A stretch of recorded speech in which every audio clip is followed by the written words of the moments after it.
Estamos de volta com Folha no Ar, primeira edição, são 7 horas e 26 minutos. Oferecimento Laboratórios Plínio Bacelar e Clínica Proteus. Temos aqui no estúdio já Dr. Macou Salem. E mais uma vez, um bom dia para Arnaldo, bom dia para Luiz, bom dia, Macou. Bom dia, Marco Antônio. Macou, posso começar eu, Arnaldo? Você quer Pode começar?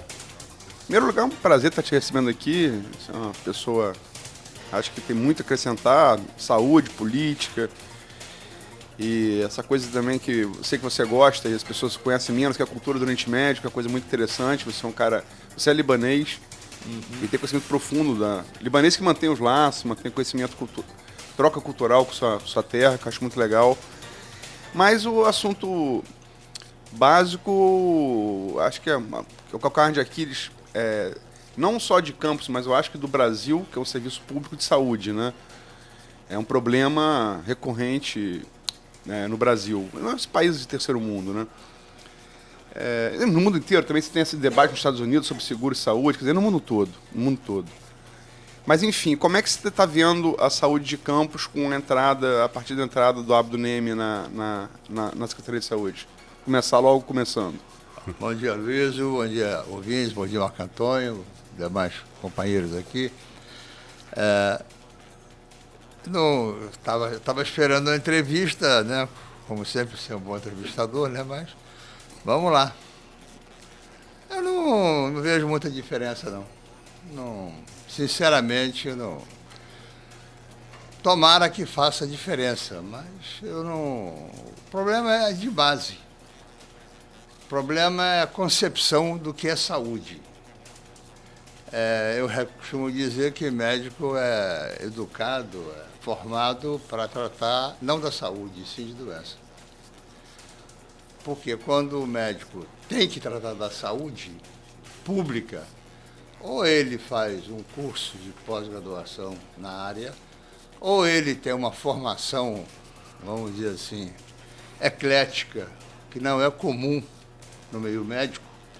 O médico é um cara muito capaz, mas ele é muito focado na questão da saúde individual e na especialidade dele, qualquer um sabe disso. Quando se trata da saúde pública, até a insegurança que as pessoas têm no ir e vir no trânsito é tema de saúde pública. Mas quase ninguém entende isso. Muitas das depressões que as pessoas têm, que tem de fato, o estresse diário que acaba causando uma série de problemas. Eu não sei a formação do Abdo, eu sei que é um excelente profissional, cardiologista, mas eu não sei a formação dele em saúde pública. Talvez ele tenha feito cursos, eu não sei, não gosto da intimidade do Abdo, embora eu conheça, seja libanês. Dois libaneses, dois médicos na mesma cidade. Descendente de libanês, conheço desde pequeno, da rua Barão de Amazonas, da Rua Boa Morte, né? Ele frequentava ali, porque os parentes dele todos ali na Rua Boa Morte.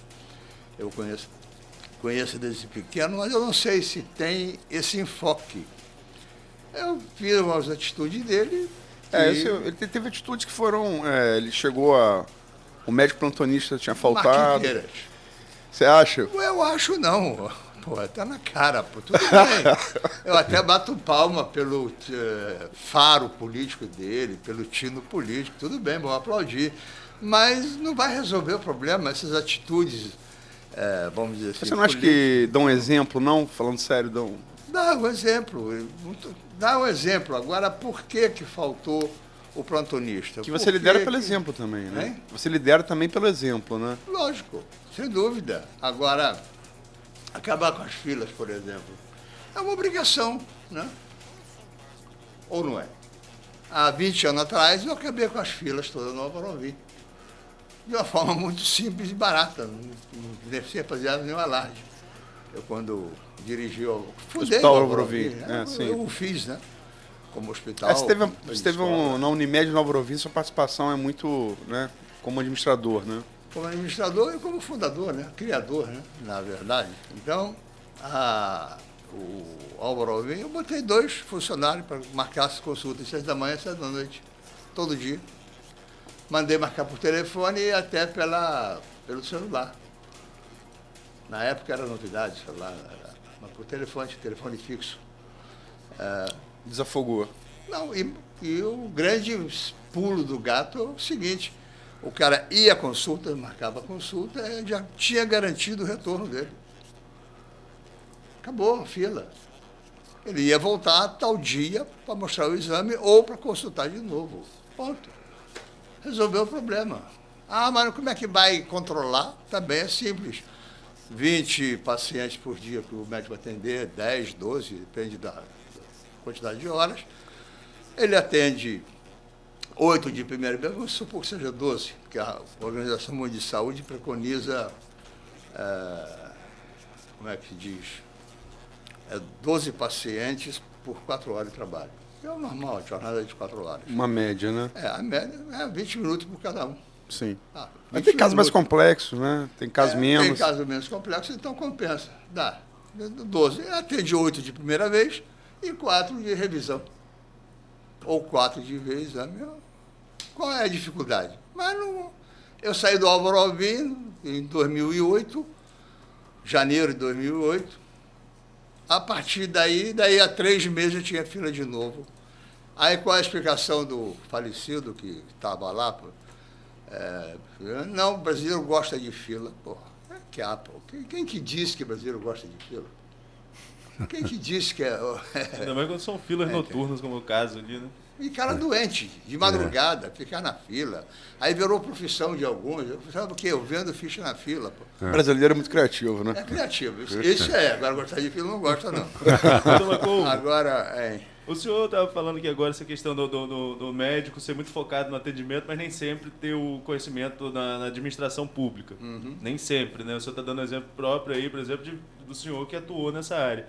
Mas então seria por isso o sucesso pelo menos reconhecido por muitos como sucesso do ministro José Serra, que não era médico à frente da saúde. O senhor concorda com isso? Eu sou o primeiro cara a dizer que José Serra foi o melhor ministro de saúde do Brasil, desde que eu me entendo por médico e por gente. Indubitavelmente. É o que estou mostrando. É o que eu estava dizendo antes. Médico entende de saúde, é de doença, não entende de saúde. Então, o José Serra era economista. Está vivo ainda. E realmente foi o que fez melhor gestão na saúde no Brasil. Não tem dúvida quanto a isso, não. Aplaudo ele, sempre falei, sempre disse isso. E não tenho dúvida. Por quê? Ele tinha gente assessorando ele que entende de saúde, seja médico, seja enfermeiro, seja fisioterapeuta. Parte do meu conhecimento na saúde, eu fiz um curso de MBA de 360 horas, 1 ano e meio, na Fundação Getúlio Vargas. Independentemente dos inúmeros congressos que eu frequentei, que eu participei, de vários cargos que eu ocupei, mas eu tive uma formação técnica pela Fundação Getúlio Vargas em 2002. Eu fiz o curso de gerenciamento de sistema de saúde aqui no Brasil. E é muito comum, doutor Marcou, vermos, por exemplo, nos Estados Unidos, grandes hospitais serem dirigidos, quer dizer, o CEO do hospital, o diretor, ele não é médico, ele é um grande administrador, um grande gestor, e ele sabe se cercar de médicos específicos de certas áreas para controlar tudo, né? Ele não é o diretor médico, ele é o diretor administrativo gestor. Marco Antônio, veja bem, eu criei um curso inédito no Brasil, que estou dando aqui o curso na Faculdade de Medicina de Campos, Volta Redonda já encampou, outras faculdades estão encampando, que é de ensinar o médico como é que a banda toca fora da faculdade. Como é que é a vida do médico, como é que é a medicina fora dos muros da faculdade. É bem diferente. Muito que bem. É totalmente diferente. Né? E eu, quando eu dou o curso, eu enfoco essa questão. Vocês são formados em quê? Em medicina. Você entende de saúde? Sim, lógico, não. Você entende de doença. 2, vocês são formados para entender de doença, não é de saúde. Saúde pública é outra coisa. Né? Aí eu enfoco assim, você fez curso de administração? Eu digo, vocês são os futuros homens e mulheres do amanhã. Aliás, tem 10 médicos, 10 homens, para 90 meninas, numa turma de 100, um exemplo. É impressionante, virou uma profissão feminina mesmo, a medicina. Jornalismo também. Jornalismo, arquitetura, várias profissões. Ou seja, os homens estão onde? A pergunta que não quer calar. Onde estão os homens? Em que lugar estão os homens? No meu tempo era o contrário, era 90 para 10. Hoje é 10% de médio de homens e 90% de mulheres. Mas, sabe, eu acho isso bom, porque eu acho ótimo. Eu acho ótimo. Eu acho a mulher mais, eu acho que focada e mais concentrada, muitas vezes, do que o homem em certas coisas. Mais organizada, mais organizada. Mais organizada. Existem profissões que exigem uma organização, né? Mas aí que está, eu estava falando do curso, né? Eu pergunto a ele, vocês entendem de saúde? Não entendem de saúde. Vocês fizeram curso de administração, amanhã vocês são secretários de saúde, prefeitos, governadores, tem vários médicos, né, na política. Claro. Inclusive eu fui um dos que tentaram entrar para ver se melhorava, não consegui. Né? Uma das poucas coisas que eu não consegui na vida foi essa. Vamos falar disso. Vamos falar depois. E aí eu coloco essa questão na mesa e ensino a eles como é que a coisa toca. Quem manda na medicina? Quem é que determina os rumos da medicina? Eles acham que é o médico. O acadêmico acha que é o médico. Não, rapaz, o médico é o último que apita. É o primeiro que apanha e o último que fala. É verdade, gente. Não manda nada. Agora, hoje, quem manda medicina sempre mandou indústria farmacêutica, indústria de materiais e equipamentos, e agora o judiciário, o Ministério Público, o juiz. O doutor Heitor Campinho, juiz de Campos, esteve aqui ontem, e estava falando disso. Judicialização da medicina. Da vida toda do país, mas na saúde, porque muitas vezes a família recorre ao judiciário para o filho, que não tem condição ali de comprar por recursos próprios, né? Para o filho ter um leite especial ou um remédio específico para um tipo de doença. E ele fala ele falou, inclusive ontem aqui, né, que o desafio do magistrado é tentar entender não só o caso, que com conhecimento técnico, tem que ter câmara técnica para isso, porque o magistrado não conhece necessariamente de saúde. Não criou a câmara técnica por quê? Já foi sugestão nossa há 30 anos atrás. Ele falou sobre isso, ele falou que é uma demanda. Ele falou isso. É uma demanda que nem o Ministério Público cria. Já me coloquei, enquanto eu era conselheiro do CREMET, eu me coloquei à disposição do Ministério Público, me coloquei à disposição do juiz, para criar uma câmara técnica composta de vários especialistas. Não quer pagar, quer de graça. Munus público. Ele trabalha com munus público, o promotor, o juiz? Não. Por que eu vou trabalhar com munus público? Porque eu vou ser convocado para trabalhar de graça, por quê? Qual motivo? Ele não trabalha de graça, pô. Aliás, é muito bem remunerado, e deve ser. Nada contra a remuneração dele, mas...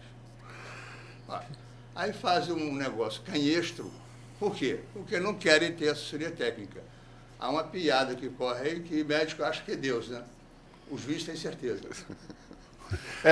Tá aqui o Buxaú já, quando deu bom dia, falou: doutor Macô sem papas na língua, né? Então você está sem papas na língua. Não tem papa mesmo, não. São 7h40. Eu vou jogar uma pergunta, um assunto, e para a gente iniciar o próximo segmento. Nos Estados Unidos, um advogado, hoje um homem de 60 e poucos anos, considerado um dos melhores advogados americanos, chama Barry Scheck. Ele atuou em dois casos, atuou em muitos, mas em dois casos que foram muito famosos. Um do O.J. Simpson, do ex-jogador de futebol americano. Matou a mulher. Que matou a mulher. O amante. O amante, não sei, essa história. E que o julgamento demorou... A amante da mulher, né? Dele, o julgamento demorou 1 ano. E no caso de uma babá inglesa, que eles chamam de British Au Pair, que era a babá de um bebezinho que morreu nas mãos dela ou em casa. Esse Barry Scheck, depois eu fui dar uma verificada, ele estudou 6 anos na Faculdade de Medicina nos Estados Unidos, ele fez a Faculdade de Medicina para aprender Foi ele que derrubou a teoria de um dos maiores especialistas em DNA no caso do O.J. Simpson. Foi ele. Não foi nenhum outro médico que provavelmente não iria contra o depoimento daquele médico que estava na acusação. Então, essa invasão, por exemplo, que os Estados Unidos hoje é muito comum dos advogados fazerem cursos especializados em medicina, em DNA e tal, para estarem preparados. Medicina é legal, tem uma cadeira de medicina legal, tanto na faculdade de medicina quanto na de direito. O médico tem que entender de direito e o advogado de medicina. A medicina é legal, que se chama cadeira. E foi muito interessante essa participação do Barry Scheck. Ele derrubar um dos maiores especialistas em DNA, ele tinha que conhecer alguma coisa. Vamos fazer um pequeno intervalo e voltamos dentro de instantes com o Folha no Ar, primeira edição, e o nosso convidado de hoje, Dr. Malcolm Salem. Vamos. Folha FM.